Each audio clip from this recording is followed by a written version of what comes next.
예레미야 1장 4절부터 10절까지 말씀으로 내가 내 말을 내 입에 두었노라 라는 제목으로 같이 말씀 나누겠습니다. 이번 돌아오는 주간에 있는 수련회를 통해서 저만 말씀을 전하지 않고 많은 성도들이 은혜 받은 내용들을 그냥 간증하고 은혜 나누는 차원이 아니고 하나님께서 받은 그 은혜의 말씀을 가지고 같이 말씀을 나누는 그런 말씀 축제의 그런 장이 되기를 원한다라는 취지로 말씀드렸습니다. 그래서 우리 김동식 집사님이 함께 말씀 나눌 수 있는 그런 분들을 이렇게 신청받아서 이렇게 프로그램들을 준비를 하고 있는데요. 근데 별로 신청을 안 하신대요. 별로 신청을 안 하셔서 어떻게 할까요? 물어봐서 할 수 있는 사람인데 신청 안 한 사람들을 강제로 스카우트를 하셔라. 스카우트 하셔서 될 수 있으면 많은 분들이 이 말씀을 함께 나눌 수 있도록 하자라고 이야기를 했습니다. 또 오늘 아침에는 우리 소우의 황 집사님 전화 오셔서 교회에 온 지도 얼마 안 됐고 또 이렇게 뭐 하는지도 모르는데 제가 그거 신청을 해가지고 하면 사람들이 저 뭔데 찍고 까부냐 뭐 이제 이런 식으로 보게 될까 두렵고 이번에는 그냥 조용히 어떻게 진행하시는지 지켜보는 게 좋을 것 같습니다. 또 이렇게 이야기를 하세요. 그래서 제가 무조건 하라고 말씀드렸습니다. 왜냐하면 지금 제가 이번 수련회에서 같이 은혜 나누고 싶은 거는 뭐 이제 저도 은혜 받아보자 이런 차원이 아니고 각자 개인들에게 하나님께서 하시고 계시는 일들이 분명히 있고요. 하나님이 주신 응답들이 분명히 있습니다. 그리고 그 응답은 내가 생각할 때 좋아서 응답이 아니고요. 하나님의 말씀에 비추어 보고 하나님의 언약과 하나님께서 하시는 그 성경에서 약속하신 그 하나님의 언약 그 속에서 내가 은혜를 받는 거예요. 사실은 불신자들도 은혜 받을 수 있거든요. 근데 그건 다 자기 기준입니다. 우리 딸이 뭐 어떻게 잘 됐더니 은혜 받고 내가 무슨 건강이 뭐 어땠는데 어떻게 됐으니까 은혜 받고 힘없고 기쁘고 즐겁고 그거는 누구나 다 하는 거죠. 근데 하나님의 백성은 어디에서 기뻐하고 어디에서 감사해야 되냐면 내가 생각하는 대로 뜻이 잘 풀리는 것이 아니고 하나님이 말씀에서 약속하신 그 일들이 나에게 정말로 일어나고 있구나. 이 사실 속에서 사실은 우리는 기뻐하고 응답받았다고 하고 감사할 수가 있는 것입니다. 그래서 육신으로 봤을 때는 세상 기준으로 봤을 때는 어려움을 겪고 있는데도 그 속에서 하나님께서 나에게 행하시고자 하시는 그 일들이 지금 나에게 주고자 하시는 응답이 무엇인지를 발견할 때 오히려 그 속에서 기뻐하고 감사하고 그 속에서 오히려 하나님을 찬양할 수밖에 없는 게 하나님의 백성인 거죠. 그래서 항상 말씀을 주시고 그 말씀을 통해서 우리 개인에게 하나님께서 하시는 일이 무엇인지를 알려주십니다. 하나님이 구원만 하시는 게 아니에요. 그래서 제가 성경 신학적인 내용도 우리 같이 공부할 때 말씀드린 적이 있는데 언제 하나님께서 말씀을 주시냐 그냥 말씀 주시는 게 아니고 하나님의 구속의 큰 역사를 행하시고 그 구속의 역사가 무엇인지를 알게 하기 위해서 말씀을 주시는 겁니다. 그래서 출애굽 사건이 일어나고 나서 구약 성경에서 가장 큰 구속의 역사가 일어난 사건은 출애굽이거든요. 출애굽의 역사가 일어나고 나서 그 출애굽이 애굽에서 빠져나왔다는 것이 무엇을 의미하는지를 하나님이 오경을 통해서 알려주시는 거란 말이에요. 그래서 말씀을 통해서 하나님이 행하시는 것을 알려주십니다. 바벨론 포로에서 나중에 돌아오죠. 그때도 폭발적인 말씀을 주신단 말이에요. 그 구속의 일을 하나님께서 하시고 그 일이 무엇인지 정말로 알 수 있도록 말씀을 주십니다. 가장 큰 구속의 일은 십자가죠. 그래서 예수 그리스도의 십자가 지시는 그 구속의 사건, 십자가와 부활 이후에 또 폭발적인 말씀을 주시는 거예요. 그게 신약 성경입니다. 그래서 언제든지 하나님은 행하시고 그리고 그 말씀을 통해서 그 행하시는 일이 무엇인지를 알려주신단 말이에요. 근데 신약 교회, 지금 이제 성경 66권이 완성된 우리에게는 더 이상의 새로운 글로 쓴 말씀이 없단 말이에요. 66권으로 종결됐죠. 우린 캐논을 가지고 있죠. 그 말은 무슨 말이냐면 이 속에 이미 우리에게 행했고 또 우리에게 행하실 하나님의 일들이 전부 다 기록이 되어 있는 겁니다. 그래서 말씀을 통해서 하나님께서 하시는 것들을 보고 하나님께서 하실 일들을 기대하게 되는 거예요.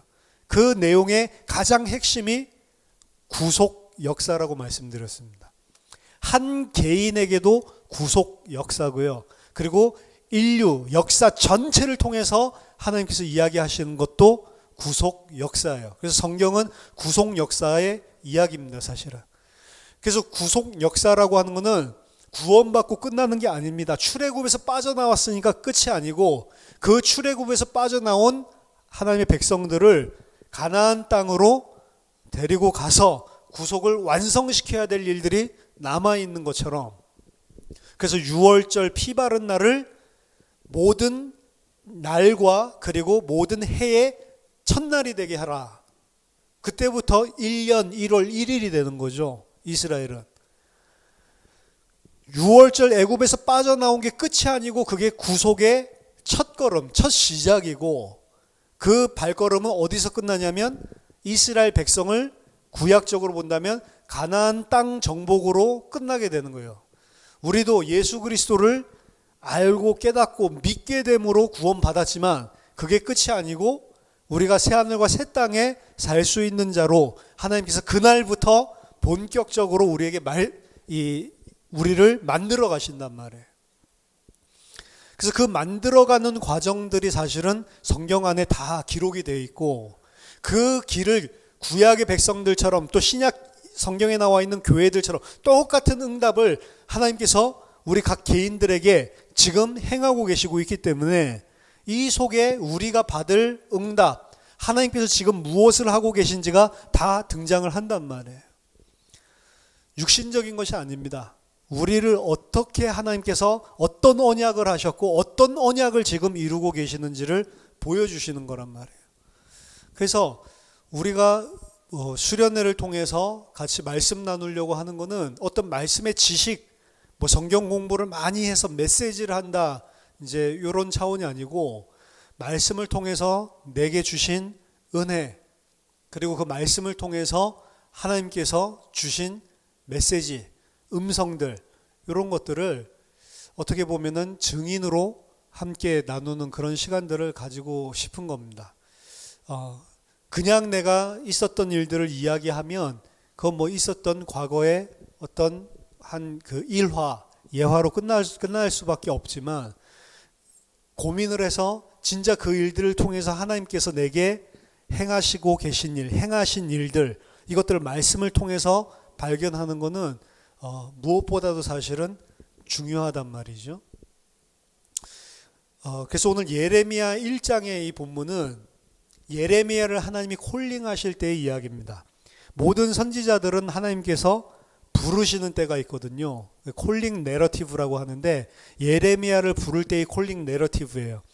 이 콜링 내러티브 보면 이때 이 예레미야의 나이가 사실은 이 예레미야서에 나와 있는 예레미야의 나이나 연도를 생각해서 산정을 해보면 갓난애기예요. 갓난애기.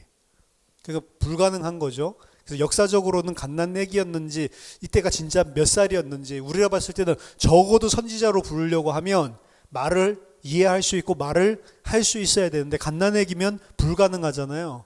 그러니까 이 본문 자체가 사실은 역사성이 의심받는 그런 본문 중에 하나란 말이에요. 그런데 이 본문에서 여러 선지자들을 콜링하는 내러티브 가운데 거의 많은 부분들을 차지하고 있는 게 뭐냐면, 하나님이 내가 너를 말씀을 전할 선지자로 불렀다, 그렇게 이야기를 했을 때 감사합니다 하는 사람이 거의 없어요. 거의 대부분 뭐라고 하냐면 나는 하지 못합니다 라고 이야기를 합니다. 오늘 예레미야를 불렀는데도 마찬가지입니다. 하나님께서 뭐라고 말씀하시냐면, 모태에 짓기 전에 이미 너를 알았고 네가 배에서 나오기 전에 이미 너를 성별했고 너를 여러 나라의 선지자로 내가 이미 세웠다. 언제 하나님이 세웠냐? 네가 이 세상에 오기도 전에, 네가 모태에 있기도 전에 내가 이미 다 너를 위해서 선지자로 세우기로 계획을 다 세워놨다. 이미 내가 결정한 것이다 라고 이야기를 합니다. 근데 그 이야기를 듣고 하나님 이런 부족한 저를 선지자로 부르시다니 감사합니다, 이 반응이 아니고 전적으로 자기는 못한다라고 이야기를 하죠. 내가 이르되 슬프도소이다 주 여호와여 보소서 나는 아이라 말할 줄을 알지 못하나이다. 갓난애기니까. 근데 말할 줄 아는 거 보면 갓난애기 아닌 것 같죠. 말을 따박따박 잘하죠. 갓난애기가 슬프도소이다 이럴 수는 없잖아요. 그래서 아마 이때의 나이는 갓난아기는 아니고, 제가 봤을 때는 아무리 어려도 청소년 10대 후반 혹은 청년 20대 초반 이 정도의 나이인 것 같아요. 저는 말을 할 줄 알지 못합니다 라고 이야기했더니 하나님께서는 너는 아이라고 말하지 말아라 라고 이야기합니다. 내가 너를 누구에게 보내든지 너는 가며 내가 내게 무엇을 명령하든지 너는 말할지니라. 누구에게 보내고 그리고 무슨 말을 내가 너에게 주든지 너는 그들에게 가고 그들에게 그 내용을 말해야 된다라고 이야기를 하죠. 근데 그들은 아마 두려운 존재고 그들에게 전달할 내용도 두려운 내용인 것 같아요. 그걸 말하면 상대방이 기뻐하는 게 아니고 상대방이 자기를 죽일지도 모르는, 그들을 오히려 화나게 만들고 그들이 나를 대적하게 만드는 아마 그런 내용인 것 같아요. 정황상. 왜냐하면 너는 그들 때문에 두려워하지 말라라고 이야기를 하죠. 내가 너랑 함께해서 너를 구원하겠다. 나 여호와의 말이니라. 선지자로 부르심을 받는데, 선지자로 부르심을 받아서 말해야 되는 말씀의 내용, 그 내용은 모든 사람이 다 기뻐하는 메시지는 아닌 것입니다. 예수님도 이야기하셨어요. 누가복음 6장 26절에 모든 사람이 너를 칭찬하는 자는 화 있을진저 라고 이야기했습니다. 왜? 선지자들은 항상 하나님의 말씀을 전할 때 그 말씀이 잘하고 있을 때 말씀이 선지자에게 주시는 게 아니에요. 하나님이 잘하고 있는데 무슨 말이 필요합니까? 잘못된 길을 가고 있을 때 그들을 경책하며 바르게 가게 하기 위해서 말씀을 주신다고요. 희망의 메시지도 잘하고 있는데 희망의 메시지를 주는 게 아니고 낙심하고 힘들어하고 있으니까 희망의 메시지를 선지자를 통해서 허락하시는 겁니다.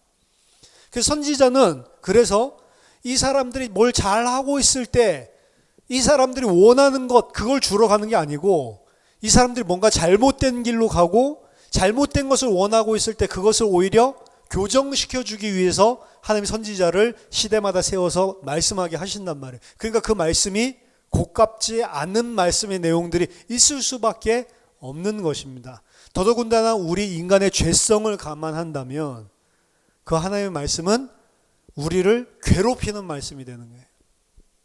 그러니까 이 구약 성경에 나오는 모든 선지자들, 이 선지자들은 그 악행을 행하고 하나님의 뜻과 상관없이 살고 있었던 그 백성들을 치는 그런 채찍과 같은, 몽둥이와 같은 그런 메시지였다고 사실은. 그래서 악한 자들이 싫어하죠. 엘리야 이런 사람들도 싫어하죠. 그런 사람들이 뭔가 좀 좋은 이야기하면 막 의아해하죠. 너는 항상 나한테 나쁜 이야기만 하는데 좋은 말 하는 거 보니 너 거짓말하고 있구나. 진짜 이야기해봐. 진짜 하나님 주신 말씀 이야기해봐. 이렇게 할 정도로 항상 반대되는 이야기를 하니까. 그렇죠? 진짜 선지자들은 오히려 반대되는 이야기를 할 때가 많단 말이에요. 그래서 예수님이 말씀하실 때 은혜 받은 사람보다 예수님 잡아 죽이려고 하는 사람이 훨씬 더 많았던 것입니다. 그래서 그 말씀의 내용은 두려워하고 그대로 정확하게 선포하기가 힘든 말씀의 내용이에요.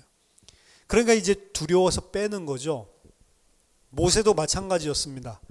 바로 앞에 가서 출애굽기 3장에 내가 너를 불러서 너를 통해서 내 백성들 이스라엘을 바로의 손에서 구원하려고 한다라고 이야기했을 때 절대로 하지 못한다라고 이야기하죠.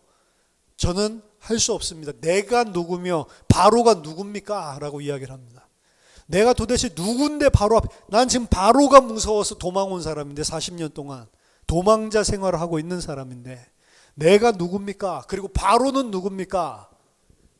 근데 하나님은 거기에 아랑곳하지 않으시죠. 네가 모세고 누가 바로, 그게 중요한 게 아니고 내가 여호와 하나님이다 라고 이야기하십니다. 내가 누구간데, 바로가 누구간데 내가 이 일을 할 수 있습니까? 근데 하나님은 내가 여호와다. 그렇죠? 그 선지자의 일, 말씀을 선포하고 말씀을 증거하는 그 사람은 다른 말씀이 아닙니다. 하나님의 말씀을 전하는 거라고요. 그래서 여러분들이 사람 눈치를 볼 필요가 없는 것입니다. 아마도 우리가 은혜 받은 말씀이 없는 사람 하나도 없을 것입니다. 근데 은혜 받은 말씀을 우리가 나누자라고 했을 때 사람들 눈치가 보이시겠죠? 사람 눈치 보지 마세요. 저희들 뭐 신학교 다닐 때도 보면 이 설교학 뭐 이런 것들이 있죠. 그러면 이제 동료들이랑 그리고 교수 앞에서 설교를 해야 되는 거예요. 뭐 15분, 20분 뭐 이렇게 시간 주고 설교문 미리 써서 제출하고 그리고 설교하는 거죠. 그러면 사람들이 얼마나 두려워하는지 몰라요. 교수 앞에서 주일학교 가가지고 중고등부 가가지고는 설교 잘하는데 교수 앞에서 하면 덜덜덜덜 떠는 거죠. 왜 그럴까요? 저는 뭐 교수뿐만이 아니고 그때 있었던 그 목사님들, 모든 어른 목사님들, 대빵부터 포함해서 모든 목사님들 다 모인 장소에서 이 말씀 전한 적이 있어요. 그러니까 하니까 이제 사람들이 와가지고 안 무섭더냐, 뭐 이제 이런 거 물어보는 거죠. 목사 고시를 할 때도 설교가 있어요. 그러면 그 목사 붙여주고 떨어뜨리는 그 이제 노회의 목사님들 앞에서 이 심사위원이죠. 그 앞에서 심사위원 앞에서 설교해야 돼요. 그 사람들 얼마나 시달리는지 몰라요. 근데 저는 하나도 안 시달려요. 왜 안 시달리냐면 내가 강단에 하나님의 말씀을 두고 선 순간 나는 내 말하러 올라간 게 아니고 하나님 말씀하려고 올라갔으니까. 그렇죠? 이 사람들에게 또 설교라고 하는 거는 내가 잘 준비한 거 발표하는 게 아니잖아요. 그러니까 신학교에서 우리 동료들과 설교와 교수가 있는 그 자리에서는 신학생들과 교수를 향한 메시지를 해야 되는 거고. 그렇죠? 저는 그렇게 생각했거든요. 목사 고시 볼 때 그 앞에 심사위원들에 대해서 할 때는 그 심사위원들에 대해서 메시지를 줘야 되는 거죠. 그렇죠? 설교문 잘하는 게 아니고. 그리고 모든 교단에 어른들 다 모여 있을 때 우리 교단 주의 종들에게 하는 메시지 해야 되는 거죠. 그렇죠? 그 제가 하는 게 아니고 제가 하나님 앞에서 말씀 받은 거를 그걸 가지고 하는 거잖아요. 내 말을 하면 두려워해야 돼요. 그렇죠? 내 생각에는 이렇게 이야기하려면 두려워할 수가 있는 거죠.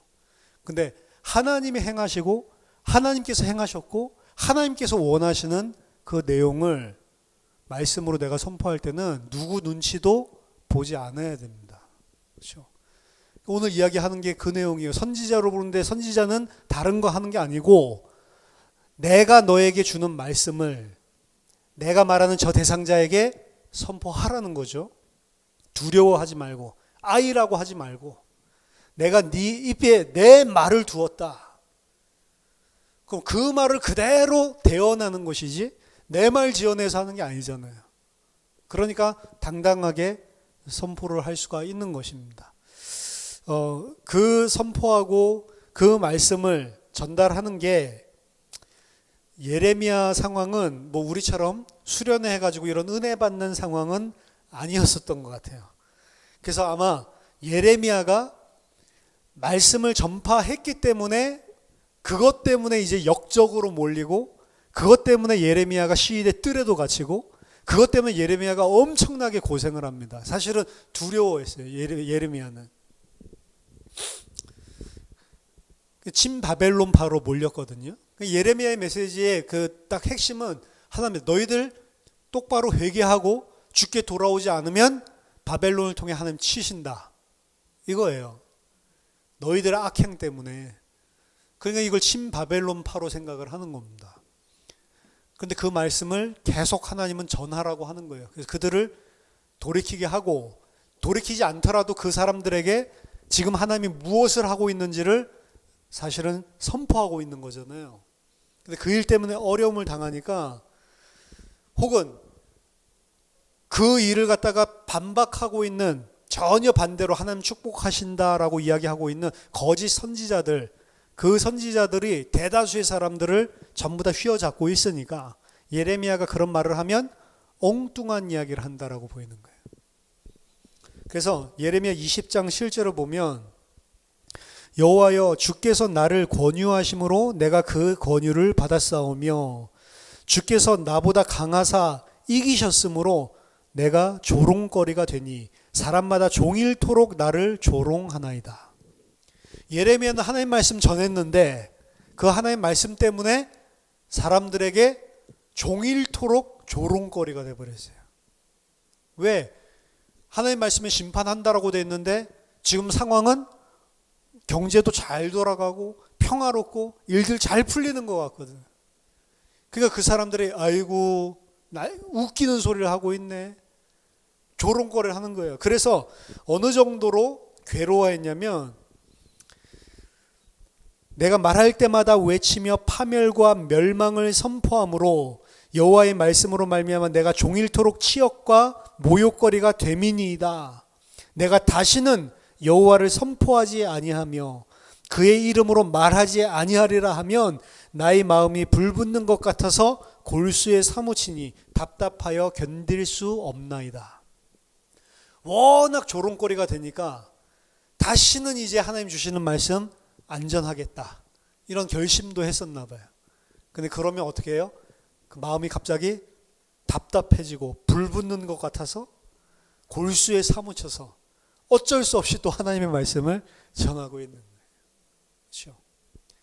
전하고 싶어서 막 기뻐서 그래서 전하는 게 아니고 반드시 전해야 하니까 전하는 것입니다. 모든 사람들이 환영하는 것이 아니고 모든 사람들이 다 조롱하고 비난하고 모욕을 주고 대적한다 하더라도 이게 하나님의 말씀이면 전해야 되는 거죠.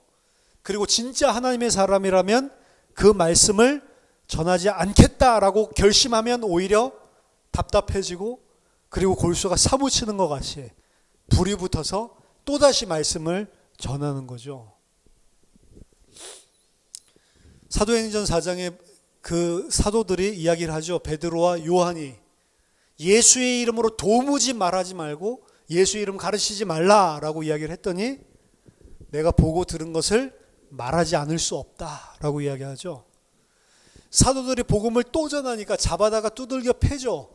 두들겨 패서 다시는 그 이름으로 말하지 말라라고 공회에서 놓을 때 사도들은 어떻게 했죠? 오히려 우리가 이런 능욕까지도 이런 핍박까지도 받는데 합당한 자로 하나님께서 여기셔서 우리를 사용하시는구나, 그걸 감사했다고 그랬어요. 그래서 나가서 더 복음을 증거했죠. 날마다 성전에 있든지 집에 있든지 예수는 그리스도라 가르치기와 전도하기를 쉬지 아니하니라. 말 안 하면 편한데 말했단 말이죠. 하나님 말씀을. 이게 사실은 하나님의 말씀을 받은 자, 하나님의 말씀을 맡은 자의 모습이었습니다. 예레미야도 똑같았던 것 같아요.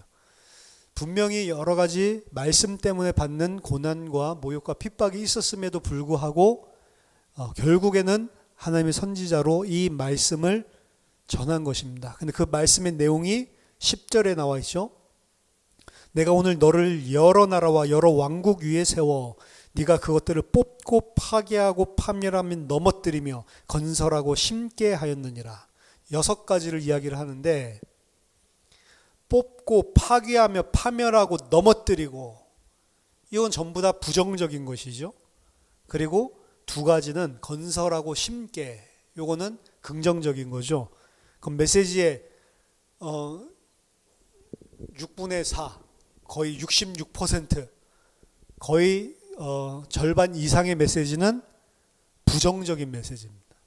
잘못을 고발하고 그래 잘못된 것을 뿌리 뽑고 무너뜨리고 그들과 맞부딪혀가지고 싸워야 되는 메시지인 거죠.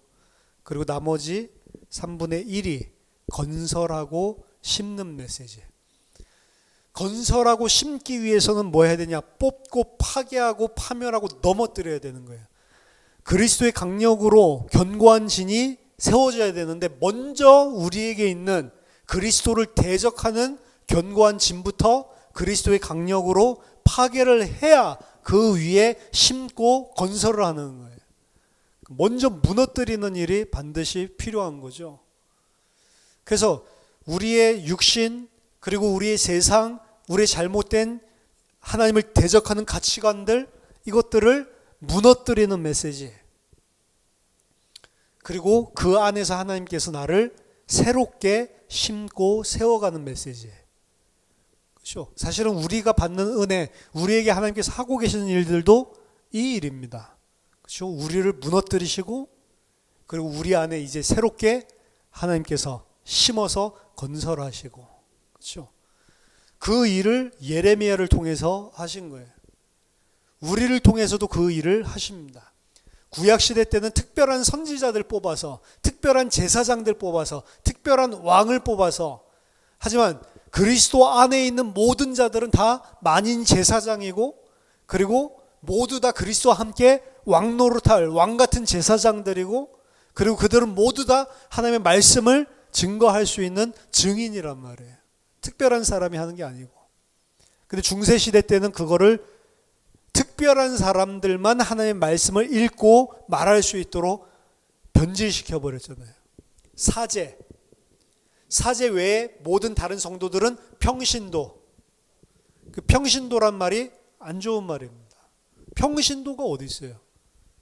그냥 성도지 다. 그렇죠?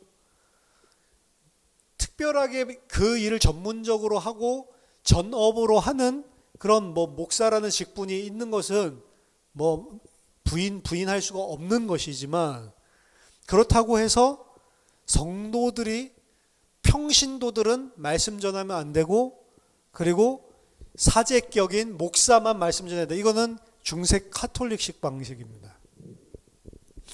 모든 자들이 다 하나님의 말씀을 대언하고 하나님의 말씀을 연구하고 말씀을 공부하고 말씀을 선포할 수 있는 거예요.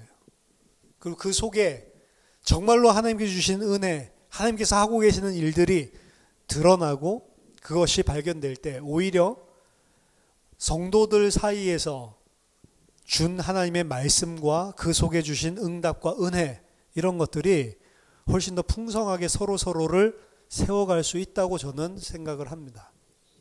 그래서 우리 새벽 기도 혹은 저녁 기도회 지금 잘 안 되고 있는 것 같은데 그거 할 때도 우리 장로님들 그리고 집사님들 수고를 하고 계시죠. 왜 이 일을 해야 되냐? 말씀을 전하는 사람은 왜 이 예레미야가 말씀 안 전해야지 이것 때문에 내가 완전히 인생이 진짜로 너무 힘드네 말씀 안 전해야겠다 결심할 정도로 너무 힘든 일인 것 같은데 왜 근데 하나님 말씀 받으면 그거를 갖다가 또 안 전하면 못 견뎌 하죠? 왜 그러죠? 말씀 전하는 사람들만 받는 복이 있어요. 말씀을 전할 때 누구의 관점으로 말씀을 전합니까? 하나님의 관점으로 말씀을 받아서 전달을 한다. 그럼 뭘 가장 잘하는 사람이에요? 하나님의 마음. 왜 예레미야를 하나님께서 그렇게 불러가지고 계속 그 말씀 전하라고 합니까? 뻔히 그 백성들이 껄끄러워하고 그 말씀 듣기 싫어하고 오히려 그 말씀 전하는 사람을 갖다가 모욕 주고 감옥에 잡아놓고 힘들게 하고 괴롭힐 걸 아는데 왜 그렇게 합니까? 예레미야 골탕 먹이려고 그렇게 합니까? 아니죠. 그 사람들을 죄에서 돌이켜서 하나님의 백성 만들려고 그러는 거잖아요. 그렇죠? 그 마음, 그 하나님의 심정을 가장 잘 아는 사람이 예레미야 시대 때는 예레미야예요, 사실은. 예레미야가 그 마음을 아는 겁니다. 그리고 예레미야가 그 하나님의 마음을 알고 그 말씀으로 그 백성을 돌이키기 위해서 사실은 모욕받고 있지만 하나님이랑 통하니까 그 말씀을 전파하려고 하는 거잖아요. 그래서 말씀 전하는 사람 유익은 말씀을 전하기 위해서 내가 말씀을 묵상해야 되고, 그리고 내가 기도해야 되고, 내가 준비하고, 부족하기 때문에 더 준비하고, 부족하기 때문에 더 무릎 꿇고 이러면서 그 준비하는 과정들 속에서 하나님께 주시는 은혜가 분명히 있단 말이죠. 그래서 여러분들 그것들을 체험하시기 바랍니다. 그리고 궁극적으로는 우리들 안에도 저 말고도 말씀의 은사를 주신 많은 지체들이 있을 거예요.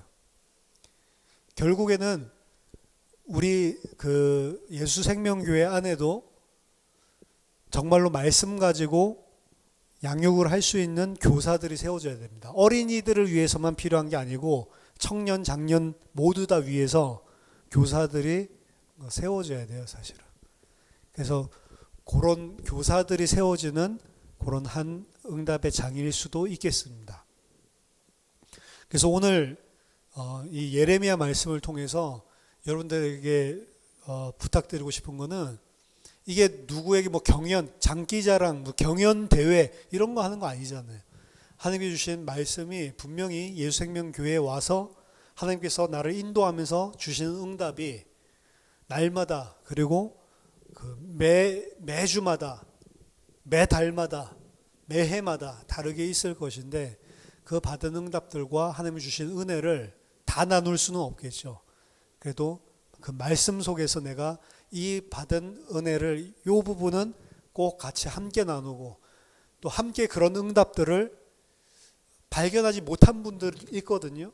근데 그분이 그 말씀과 그리고 하나님께서 행하시는 일들 속에서 받은 응답들, 은혜들을 보면서 아, 나도 그게 은혜였구나, 나도 그게 응답이었구나, 이런 부분들을 다른 성도들도 발견을 하게 된단 말이에요. 그래서 서로 서로를 돕고 세워나가는 그런 말씀의 장이 될 겁니다. 그래서 여러분들, 나는 어린아이라 말을 하지 못합니다 하지 마시고, 갓난아기 한 명도 없으니까 하나님께서 주시는 말씀을 하나님의 은혜로 나누고, 그런 풍성한 말씀의 축제가 이번 수련회 되기를 예수 그리스도 이름으로 축원합니다. 기도하겠습니다. 하나님 은혜를 감사드립니다. 그리스도를 통해서 이 복음으로 우리에게 주신 그 은혜와 사랑이 얼마나 엄청난 것인지를 하나님 말씀을 통해 확인하고, 또 그 말씀을 증거하는 증인들로 우리 모두가 다 세워질 수 있도록 축복해 주시옵소서. 그래서 하나님께서 하시는 일들을 보고 다 같이 주를 찬미하고 기뻐하고 감사하는 그런 귀중한 수련의 시간표가 될 수 있도록 성령으로 인도해 주시옵소서. 예수 그리스도 이름으로 기도하옵나이다. 아멘.